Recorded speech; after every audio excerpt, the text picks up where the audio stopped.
यहाँ देखिए क्या देके रखा है, ध्यान दीजिएगा आप लोग।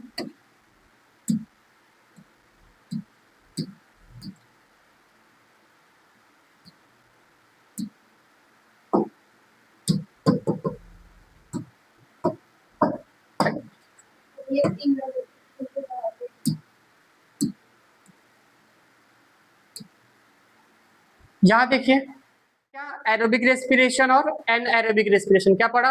एरोबिक रेस्पिरेशन और एन एरोबिक रेस्पिरेशन, यही पढ़ा हमने, आया ना? तो देख के चार्ट है, ये पेपर में पूछ चुका है, ये वाला और ये वाला दोनों पूछ चुका है, ठीक है। यहाँ देखिए process of energy production through the aerobic respiration of the carbohydrate, protein and fat, lipids, carbohydrate, protein. Carbohydrate कहाँ टूटेगा? ग्लाइकोलाइसिस में। ग्लाइकोलाइसिस में क्या बनेगा? Pyruvic acid. पायरुविक एसिड क्या कन्वर्ट होगा? Acetyl coenzyme. एसिटल कोएंजाइम कहाँ कन्वर्ट होगा? क्रेब्स साइकिल में। और हमें एनर्जी कहाँ मिलेगी? इलेक्ट्रॉन ट्रांसफर चेन में एनर्जी क्या मिल रही थी? एनर्जी किस फॉर्म में होगी? क्लियर हुआ कि नहीं हुआ? ग्लाइकोलाइसिस कहाँ पे होगा? Sorry, carbohydrate glycolysis. ग्लाइकोलाइसिस कहाँ पे? ग्लाइकोलाइसिस में क्या बनेगा? पायरुविक एसिड कहाँ टूटेगा? Krebs cycle. क्रेब्स साइकिल में एनर्जी क्या मिलेगी? यहाँ देखो कार्बोहाइड्रेट के बाद क्या आएगा? ग्लाइकोलाइसिस। ग्लाइकोलाइसिस में क्या बनता था? Pyruvic acid. पायरुविक एसिड किस में कन्वर्ट होगा? एसिटल कोएंजाइम कहाँ टूटेगा? क्रेब्स साइकिल में। और हमें इलेक्ट्रॉन ट्रांसफर चेन रिएक्शन में क्या मिलेगा? Energy, CO2 plus H2O plus energy. Energy किस फॉर्म में मिलेगा? ये चार्ट क्लियर है? पहला क्या है? कार्बोहाइड्रेट। कार्बोहाइड्रेट कहाँ टूटेगा? ग्लाइकोलाइसिस में। ग्लाइकोलाइसिस जब टूटेगा तो हमें क्या मिलेगा? हाँ, पायरुविक एसिड। पायरुविक एसिड किस में कन्वर्ट होगा? Acetyl coenzyme A. Acetyl coenzyme कहाँ टूटेगा? क्रेब्स साइकिल के बाद हमें इलेक्ट्रॉन ट्रांसफर चेन में रिएक्शन एनर्जी क्या मिलती है? CO2 H2O plus energy. Energy किस फॉर्म में मिलती है? तो ये चार्ट रट्टा हो गया, समझ गया? पहला क्या था? कार्बोहाइड्रेट, दूसरा ग्लाइकोलाइसिस, तीसरा pyruvic acid. Pyruvic acid convert होता है कहाँ पे? एसिटल कोएंजाइम कहाँ टूटता है? क्रेब्स साइकिल के बाद इलेक्ट्रॉन ट्रांसफर चेन में क्या मिलता है? क्लियर है? कहीं से भी आएगा, हो जाएगा। लिपिड्स कहाँ कन्वर्ट होगा? और प्रोटीन, मैंने अभी यहाँ पे आपको बताया था, ध्यान दिए होंगे तो। यहाँ पे देखिए लिपिड्स कहाँ कन्वर्ट होगा? प्रोटीन कहाँ होगा? दिख रहा है? लिपिड्स, प्रोटीन, ये दोनों कहाँ जाके कन्वर्ट होंगे? समझा कि नहीं समझा? क्लियर है? तो एरोबिक वाला क्लियर है? किसी को डाउट है? पक्का?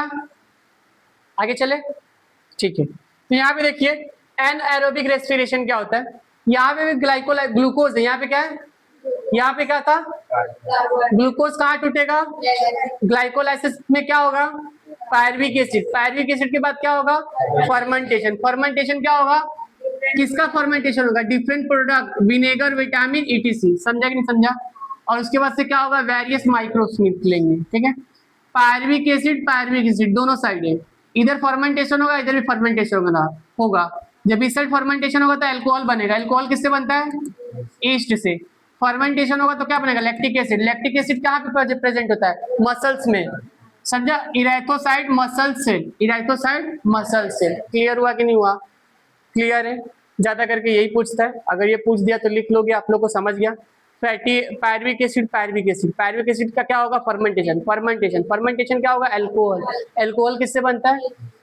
Fermentation. Lactic acid, lactic acid कहाँ प्रेजेंट होता है?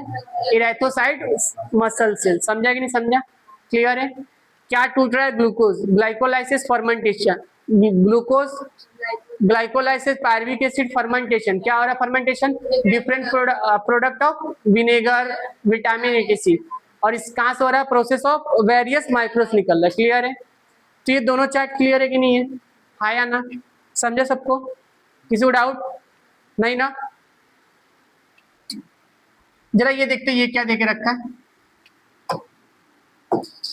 ठीक है। अब क्या देके रखा है? Anaerobic respiration. अभी हमने क्या पढ़ा?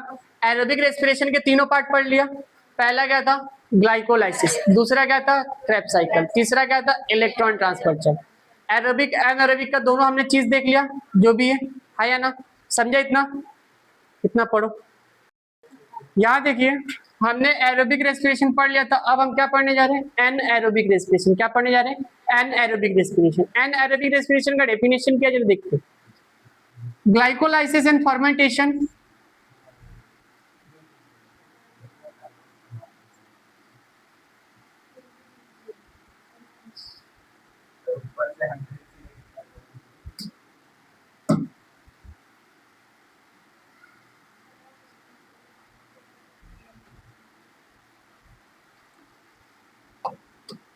यहां देखिए क्या लिखा है, glycolysis and fermentation are two step of aerobic respiration, anaerobic respiration. Aerobic respiration में कितने स्टेप थे? 3। यहाँ पे कितने हैं? 2। समझा कि नहीं समझा? ठीक है। कौन कौन से है? एक एक ग्लाइकोलाइसिस और एक क्या है? Glycolysis is completely oxidized and less amount of energy is obtained in this type of respiration. यहाँ पे क्या होता है? ग्लाइकोलाइसिस इनकम्प्लीटली क्या होता है? यहाँ पे ग्लाइकोलाइसिस क्या होता है? इनकम्प्लीटली क्या होता है? ऑक्सीडाइज होता है। समझा कि नहीं समझा? ठीक है। और लेस, अगर ग्लाइकोलाइसिस कम ऑक्सीडाइज होगा तो एनर्जी भी क्या मिलेगी? अगर आप कम जाएगा तो एनर्जी कम आएगा, आया ना? क्लियर है? अगर आप कम खाओगे तो एनर्जी कम मिलेगी, अगर ये कम ऑक्सीडाइज होगा तो एनर्जी भी लेस मिलेगा। समझा ना? ठीक है। तीसरा पॉइंट क्या देके रखा है? Pyruvic acid produce through the glycolysis. Pyruvic acid कहां से प्रोड्यूस होता है? ग्लाइकोलाइसिस से। और वो क्या होता है? कन्वर्ट होता है इनटू अदर ऑर्गेनिक एसिड्स और alcohol with the help of some enzyme in this process. This is called as a fermentation. क्या होता है? पायरुविक एसिड प्रोड्यूस होता है किसके थ्रू? ग्लाइकोलाइसिस के। ये कन्वर्ट होता है कहाँ पे? Other organic acid alcohol with the help of किसके? Some enzyme. This process, this is called as a fermentation. उसको क्या बोलते हैं? फर्मेंटेशन। किसी चीज को गलाना, सड़ाना, उसी को क्या बोलते हैं? फर्मेंटेशन। ठीक है, जरा ध्यान दीजिएगा।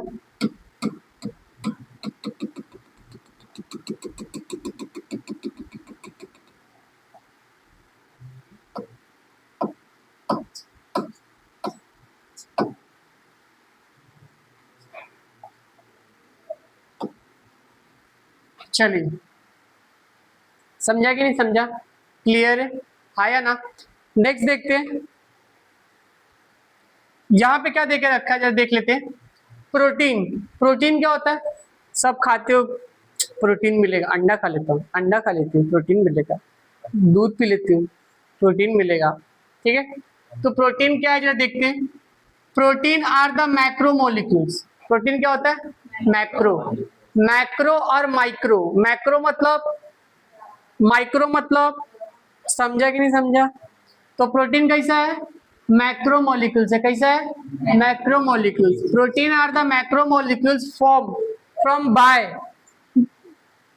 Bounding together many amino acid. Protein किससे बनता है? जब बहुत सारे अमाइनो एसिड क्या होते हैं? बाउंड होते हैं, तो क्या बनता है? प्रोटीन बनता है। फॉर एग्जांपल, दिख रहा है ये सारे अमाइनो एसिड है। जब ऐसे बहुत सारे अमाइनो एसिड बनता है तो इसको मिला के क्या बनता है?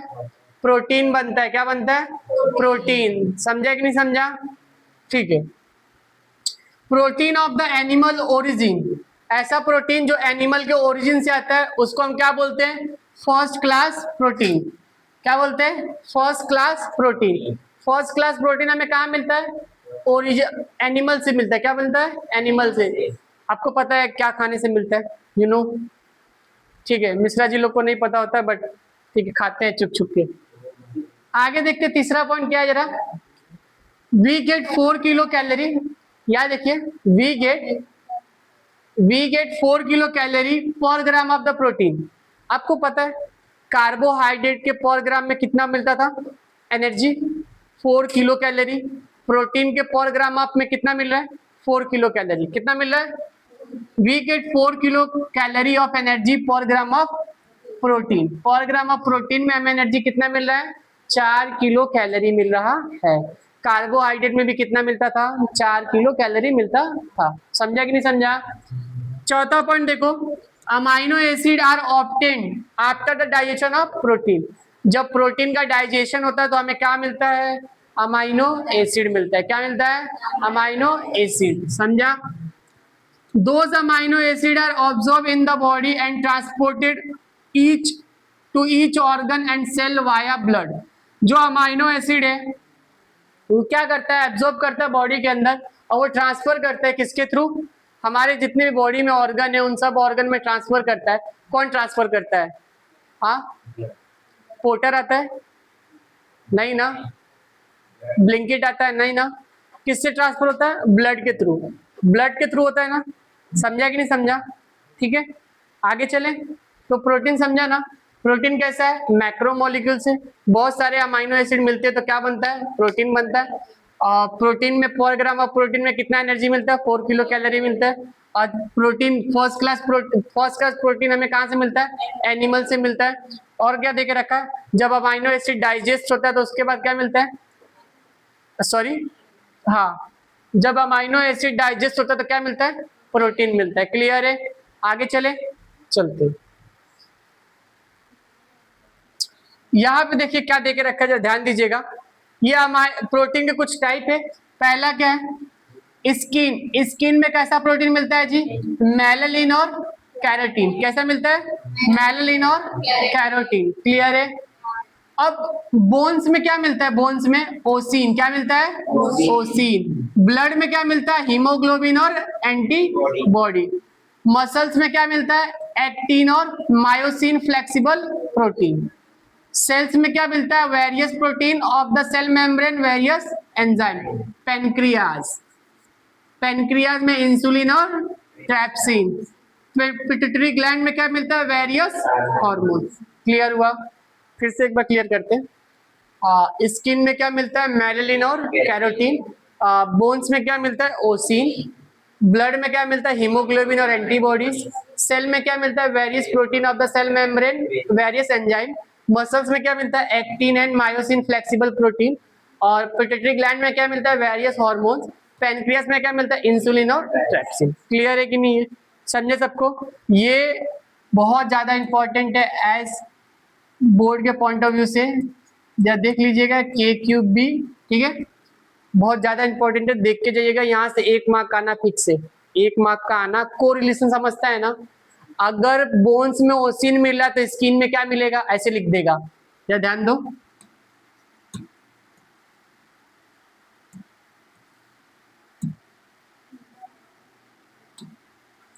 यहां देखो, अगर बोन्स में ऐसा ओसिन मिल रहा है तो कहां पे, स्किन।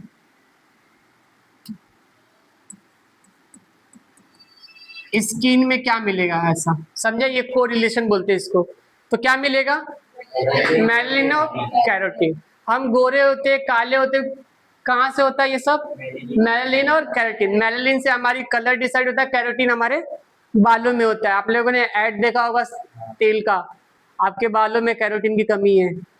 समझा क्या, समझा कि नहीं समझा?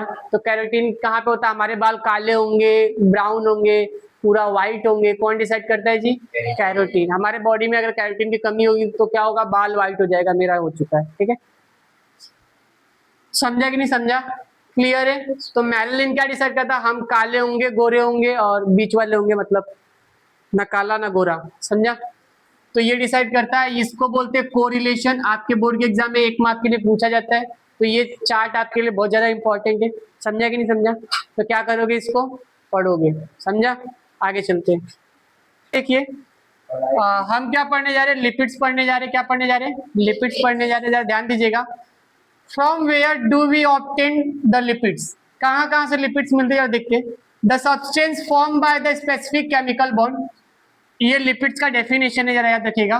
The substance form by specific chemical bond between the fatty acid and alcohol are called as a lipids. समझा कि नहीं समझा?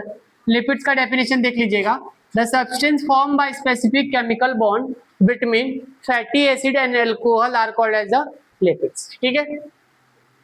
Digestion of lipids consumed by use is nothing but their conversion into a fatty acid.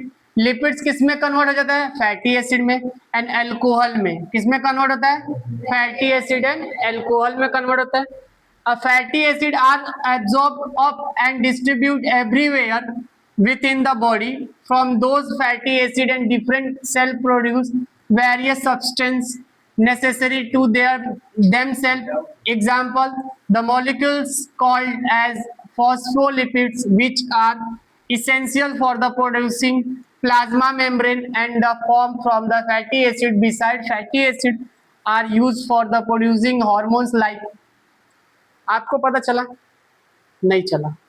Lipids convert होता है किसमें? Fatty acid and alcohol में। ये चला, इतना ही चलना चाहिए, समझा? अब यहाँ पे क्या है जरा देखो, फैटी एसिड कुछ हार्मोन्स क्या करते हैं? प्रोड्यूस करते हैं। क्या करते हैं? कुछ हार्मोन्स क्या करते हैं? प्रोड्यूस करते हैं। वो हार्मोन्स के नाम क्या है जरा देखते हैं। प्रोजेस्टेरोन, एस्ट्रोजन, टेस्टोस्टेरोन और एल्डोस्टेरोन। ये 4 हार्मोन्स है जो कौन रिलीज करता है, कौन बनाता है? Fatty acid. क्लियर हुआ कि नहीं हुआ? फैटी एसिड 4 हार्मोन्स बनाते हैं, प्रोजेस्टेरोन, टेस्टोस्टेरोन, एस्ट्रोजन और एल्डोस्टेरोन। ये 4 हार्मोन्स कौन बनाता है? Fatty acid. समझा कि नहीं समझा? ठीक है। अब ये कहाँ पाए जाते हैं आगे पढ़ेंगे, बट अभी इतना समझो कि 4 हार्मोन्स कौन बनाता है? फैटी एसिड बनाता है। समझा कि नहीं समझा? ये लिपिड्स का डेफिनेशन ऊपर था, ठीक है। यहां जरा ध्यान दीजिएगा, convert around the axon of the nerve cell we get 9 kilo calorie per gram of protein. क्या बोला है जी? लिपिड्स 9 किलो कैलोरी कहाँ मिलता है? पर ग्राम ऑफ लिपिड्स में। समझा कि नहीं समझा? पर ग्राम ऑफ लिपिड्स। पर ग्राम ऑफ लिपिड्स में कितना किलो कैलोरी मिलता है? 9 किलो कैलोरी मिलता है। समझा ना? समझा कि नहीं समझा? अच्छा, जब हमारे अंदर बॉडी के अंदर एक्सिस ऑफ लिपिड स्टोर हो जाता है, क्या होता है? जब एक्सिस ऑफ लिपिड्स क्या होता है? स्टोर हो जाता है। लिखा है axis of lipid store in the adipose connective tissue. कहाँ पे होता है? एडिपोज कनेक्टिव टिश्यू में। समझा कि नहीं समझा? जब बहुत ज्यादा लिपिड्स स्टोर होता है तो हमारे बॉडी में कहाँ स्टोर होता है? Adipose connective tissue. 1 मार्क का क्वेश्चन पूछा गया है। समझा कि नहीं समझा? क्लियर है? तो जब एक्सिस ऑफ लिपिड्स होता है कहाँ स्टोर होता है? Adipose connective tissue. हमने क्या पढ़ा? लिपिड्स का डेफिनेशन पढ़ा। क्या था?